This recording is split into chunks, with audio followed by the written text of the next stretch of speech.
Message from Samuel. Who remains when everything falls away? Let's explore something together, as something you can notice directly, right here, without needing to prepare for it. If, even for a moment, you stop doing, not dramatically, but simply allowing your body to be as it is, without reaching for the next action, something very subtle begins to reveal itself, and it is already here. And if, in that same instant, thought softens spontaneously, even slightly, so that the flow of words is no longer so tightly held, you might notice that you are lacking nothing essential, even though the usual activity has settled down. Now push yourself even further, and imagine that the role you play, the identity you have built, the story that explains who you are and where you are going, all of it gently dissolves, even for just a second, as if it had never been necessary. What remains, then? Is it a disappearance, or a presence that appears even more real, precisely because it is no longer defined by anything in particular? There is an openness that does not depend on thought to exist, does not require effort to sustain itself, and is not something you create, because it was already present before any thought appeared to describe it. You have touched upon this aspect many times, even if you haven't paid much attention to it, because the mind has been trained to focus on what is happening, rather than on what allows everything to happen. It is there in the quiet gap between two thoughts, in that almost imperceptible space where nothing is being said, yet something deeply aware is present. It is there in the silence between two sounds, where listening continues even when there is nothing specific to hear. It is there in the space between objects, which the mind usually ignores, even though without that space nothing could be seen, nothing could be placed, nothing could exist in relation to anything else. This space, this openness, this silent presence, is far more stable than any thought, far more continuous than any experience, and far more intimate than any identity you have learned to carry with you. Yet you have been taught to value the content, to follow the reasoning, to analyze the situation, to improve the story, to perfect the role, as if these were the most important aspects of existence. It is a bit like watching the clouds and forgetting the sky, becoming so fascinated by their shapes and movements that you no longer notice the vastness in which they appear. Clouds come and go incessantly, changing shape, sometimes gathering into storms, sometimes dissolving into softness, yet the sky remains completely untouched by all of this. In the same way, thoughts move, emotions arise and fade, experiences unfold and pass, yet that open awareness in which all of this happens is never disturbed in the way the mind imagines. Alternatively, you can think of it as listening to music believing that only the notes matter, overlooking the silence that allows each note to be perceived, that gives meaning to the rhythm and depth to the space. Without that silence, there would be no music, and yet silence is rarely appreciated, even though it is always present and holds everything together. Likewise, you have been gently conditioned to believe that you must always be busy, always thinking, always acting, always moving toward something, as if stillness had no value in itself. Yet when that conditioning loosens, even slightly, something begins to change, and you start to notice that nothing essential depends on constant activity. There is a quiet fullness in simply being, a sense of presence that does not need to justify itself through actions or thoughts, and when you begin to appreciate it, as a natural recognition, it becomes more familiar. You are not going against the mind, nor are you trying to silence it, because that would only create further effort, another movement within the same pattern. Instead, you are gently observing that there is something here that has always been present, something that does not come and go with thought, something that remains even when nothing is happening. And as this becomes clearer, it naturally gains more value, not because you try to cling to it, but because you recognize it as the most stable aspect of your experience. This is what surrender truly reveals, not as a rejection of the world, but as a serene discovery that what you are does not depend on any part of the world to exist. And from here, everything else begins to reorganize very naturally, because actions, relationships, environments, roles, all are seen with more lightness, more fluidity, more as expressions than as definitions. You continue to participate, you continue to engage, you continue to move through life, and yet there is a gentleness in all of it. The awareness that none of this has to complete you, because what you are was never incomplete. It's like sitting in a cinema watching a movie that once felt intensely real, where every scene involved you, where every challenge seemed to require your intervention, where every moment was charged with urgency. At some point, you remember that what you are seeing is a projection, light moving on a screen that remains unchanged, regardless of what appears on it. The fire on the screen looks vivid, almost tangible, yet you feel no urge to rush forward and put it out. because you recognize its nature. And in this awareness, something relaxes, and the experience becomes lighter, more open, even pleasantly calm, because there is no longer the same need to control or correct what is happening. You allow the story to unfold, to express itself fully, because you know it will end, and when it does, the screen will remain intact, empty, ready for whatever comes next. And there you are, not as a character in a movie, but as the one who's always been present, before the story, during the story, and after the story fades away. In the same way, what you are is not defined by the sequence of thoughts, not shaped by the roles you have played, not limited by the story you have carried with you. You are the space in which all of this appears, the quiet openness that allows everything to be exactly as it is, without needing to cling to any particular form. And when you begin to notice this more often, through a simple and gentle appreciation, you experience the feeling of coming home, not to a place, but to what has always been here. We remain here with you. We are in a phase of total change. We are in a phase of total change, as was clearly demonstrated to me this morning. I know that I've changed in ways I had never perceived before, and I've been told that the energy fields of the new Earth now connect the Earth's core, the core of the suns beyond suns, as well as the omniversal core. Finally, we are connected again, as when ancient Earth was first created. With this, the 12 and the 24 elders who surround Source, and the 12 and 24 elders who are responsible for the universal core, are now directing or are responsible for the total universal change toward the new birth and universal transformation. This goes beyond our understanding, yet at the soul level we all know it, and were prepared before birth. During this change, further earthly transformations will occur, for within every apparent chaos lies a new birth. A change of form. We have experienced extreme weather conditions here, and because I am so into and hypersensitive, I literally felt confined to bed, and I had the sensation of releasing, purifying, cleansing this entire life and all previous lives, in all my bodies and fields. Just as water and wind reflect the emotional and mental bodies, as well as the physical one, I felt the very energy of Source flowing through this land and this sea, as well as through every soul on Earth, because all waters, air, earth, and wind are one source of energy. Now that I think back to what has been cleansed and changed not only here, but in all other regions, I knew I was holding space. Curiously, I was supposed to attend a spiritual retreat for about 10 days, but I was advised to cancel it and stay home. This advice proved to be very accurate. In addition to this, I was warned about what was about to happen, and what will happen, living in a higher place, as indeed it is. I was shown how oceans and rivers, etc., would reclaim lands, while others would rise and still others would sink into the sea. Yet this immense change would separate the wheat from the chaff. This applies to all of you who, like me, received visions years ago, because now with this change, you are being asked to remember, because in the coming years, you and those who share the same experience will discover that your visions will call you to manifest them into form and existence, to hold them in your heart and your soul. Have faith, courage, fortitude, even if at the moment you cannot see how any of this will materialize. Love it, affirm your calling, and then surrender. It is not about you or me. It is about the divine plan taking shape and manifesting, as preordained long before you and I were born and volunteered to be the ground crew. And many of us are highly evolved and advanced souls and have the full support of our galactic soul families and star systems of origin. It is time to fully reconnect and remember. This is only the beginning. Rejoice because everything is changing form. Hold the light steady and serve with love at ever higher levels. The ego has no place when you're called into service. Only the Supreme Soul remains, united with the Divine Source. This does not mean you will not encounter challenges. On the contrary, it means that when you are tested, you will go deeper within yourself, asking, what is this teaching me? What parts of my old self must I still release? And where is the blessing hidden? There is nothing to fear, only to welcome. Judith. Galactic message.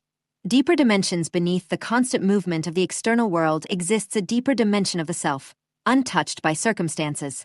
Deep within your being flows an eternal spring of peace, joy, and serenity that does not depend on material possessions, successes, relationships, social status, or external validation. It is already present within you, now. Many spend their lives seeking fulfillment exclusively through the senses, chasing fleeting pleasures, material gains, intense emotions, or external approval. Yet all phenomena perceived through the senses are, by their very nature, transient. They arise, change form, and eventually dissolve. To entrust your inner stability entirely to temporary experiences is to place your peace in the hands of a constantly changing world.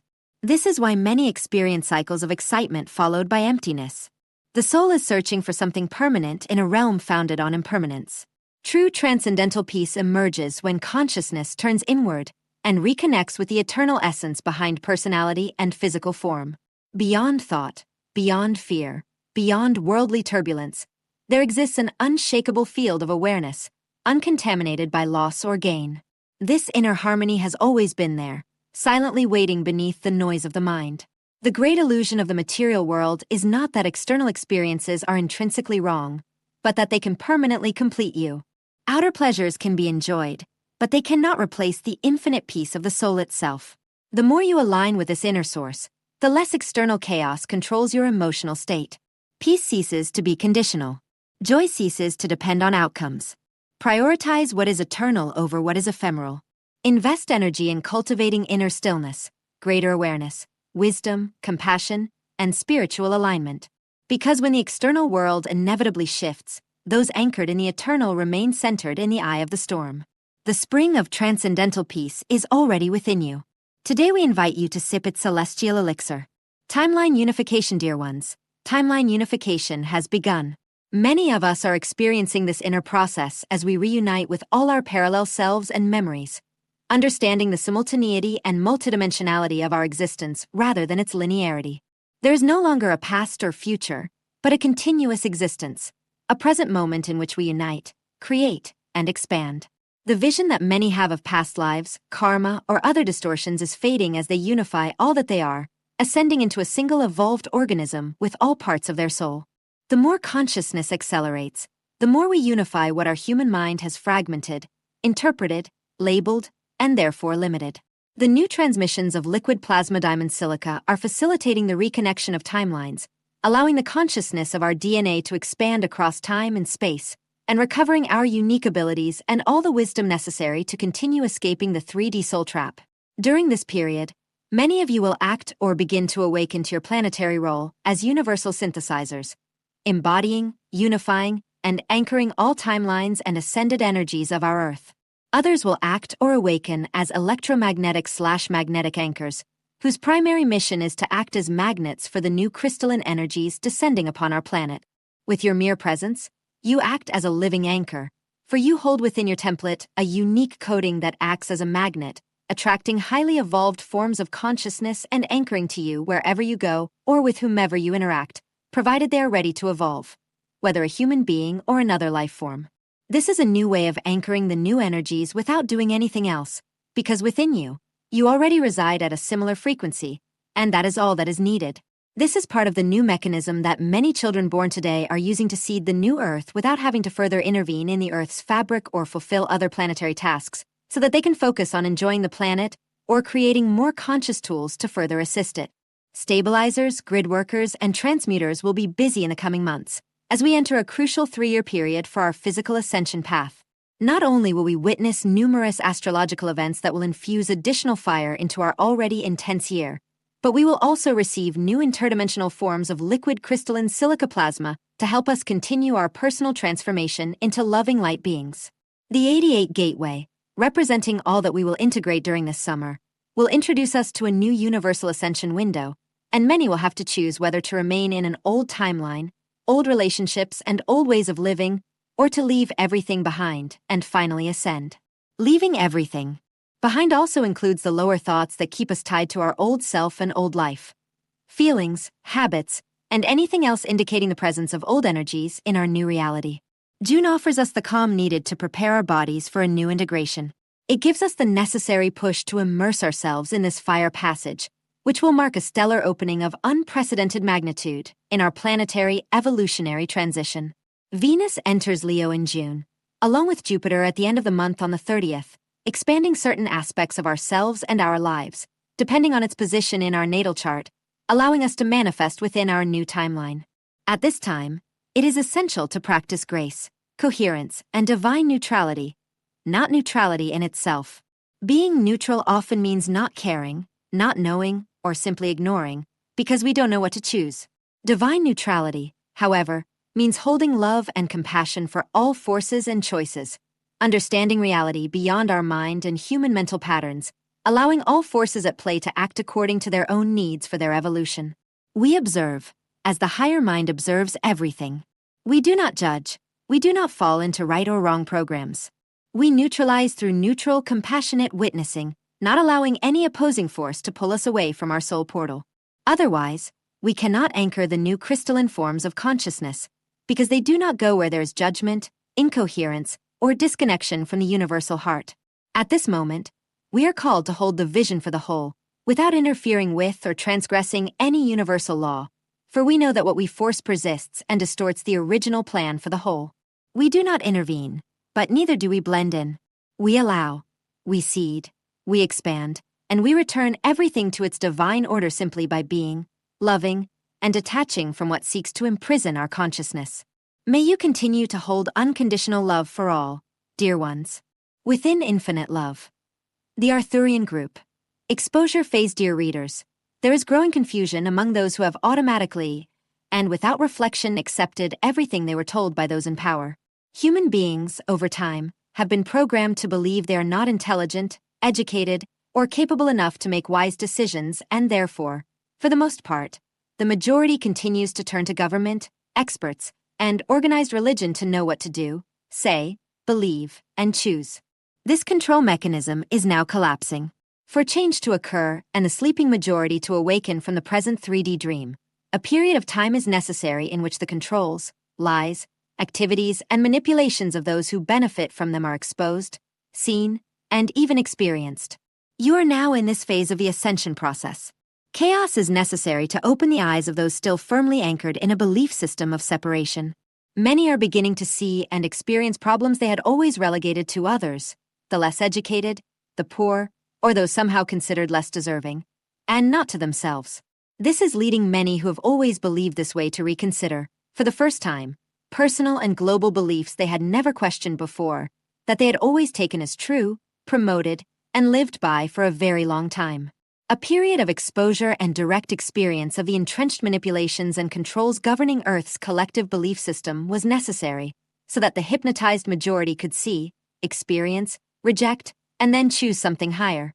Since every person is a divine being in human form, the dissolution of three-dimensional concepts that is taking place is opening long-blocked spiritual paths in many who had never before been interested in spiritual matters. Those living fully within the dream of separation have grown accustomed to expecting the government, those in power in the medical, educational, and legal fields, and experts in every sector to tell them what to do and how to do it in order to be in the right. Over time, this conditioning has led to a universal surrender of the divine power that is and always has been fully present within every person. The relinquishment of personal power influences choices, opinions, activities, and spiritual beliefs, and continues to be reinforced by organized religion, governments, and those in positions of authority, who are actually just as hypnotized by duality, separation, and the multiplicity of powers as those they attempt to influence. Human beings have been taught and have believed that they are born contaminated with sin, and that life consists of trying to rise above it or rid themselves of it. These teachings were intended to keep humanity under the control and in the slavery of those who thrive on the energies of suffering and pain. Humanity's collective belief in its own powerlessness has allowed negative entities and their puppets to profit in countless ways, but the high-frequency energy of the ascension process is now exposing the manipulations and games, allowing more and more people to recognize their tactics for what they really are. Life has become increasingly difficult for those who have built their existence around the illusions of material possessions, because these illusions are crumbling. Not everyone is spiritually prepared to transition to the higher frequencies of the fifth dimension, and they will continue their spiritual path in third-dimensional energy. But those who are prepared and choose to transition into the ascension energy of the fifth dimension will do so. And this is why most of you are now in the process of purifying all remaining low-resonant energies. Never doubt that you are a divine being embodying not just a part, but all the qualities of the one divine consciousness/God expressing itself within you. For this reason, you are not and have never been at the mercy of three-dimensional concepts and beliefs, but have experienced them life after life because you lived in ignorance of your true identity and in alignment with false energies that, unknowingly, you believed were reality. The high-resonant frequencies of the ascension process are dissolving illusions, breaking apart the energies sustaining universal hypnotism, and opening Earth's collective consciousness to unity. Ascension was offered long ago, in the time of Atlantis, but the collective back then was not ready, and it failed. Earth has evolved to the point where the majority has now reached a readiness for truth that can transcend thousands of years of false programming and arrive at a consciousness of what is real. The process feels difficult because you have lived past lives, as well as much of this one, from the perspective of being inferior, believing you are never good enough, and feeling separate from God and others. Most of you have built your lives, hopes, and dreams on the assumption that you are separate from them, and that you must search and work hard to obtain what you desired from the external world. You have built your foundations on beliefs that are now crumbling before your eyes, which can and often does result in moments of fear, doubt, and confusion. Most people, even spiritually advanced ones, still retain within their physical body some remnants of ancient energies, simply because having lived hundreds of lives in third-dimensional energy has allowed these energies to penetrate every cell. For example, almost everyone, when hearing the word God, automatically thinks, without conscious thought, of a man in the sky. That is how old programming works. Never deny, resist, or pretend that an old automatic response did not occur, because that assigns it a reality it does not have. Simply observe the reactions for what they are: old habits, conditioning, or the presence of an impersonal collective belief, devoid of reality or law to support it, appearing before you. Do not give power to unwanted reactions and thoughts, and simply give them a glance. Oh, you again. You are building new foundations, not on sand, but on realities firmly anchored in divine law and governed by love. But it is a process. Allow old mental patterns, no matter how familiar or comfortable, to dissolve at the right time, knowing they will be replaced by something higher and better. You may be tempted to indulge in regret, thinking back on mistakes made while trying to follow the predetermined path, but simply let this old energy dissolve, without clinging to anything. You are ready to align with the reality of your true self, rather than the false image of yourself you believed you were. You may feel judged by others for stepping outside commonly accepted patterns, but know that your desire to do so comes from your higher self, your true self, and guides you toward achieving full awareness and your independence, alongside the masters, rather than at their feet. You would not be reading or even understanding these messages if you were not ready to be who you truly are. It is a process, a journey, but you have everything you need to navigate it. Allow the process to bring forth the awareness that only God is power, reality, law, cause, and effect. We are the Arthurian group.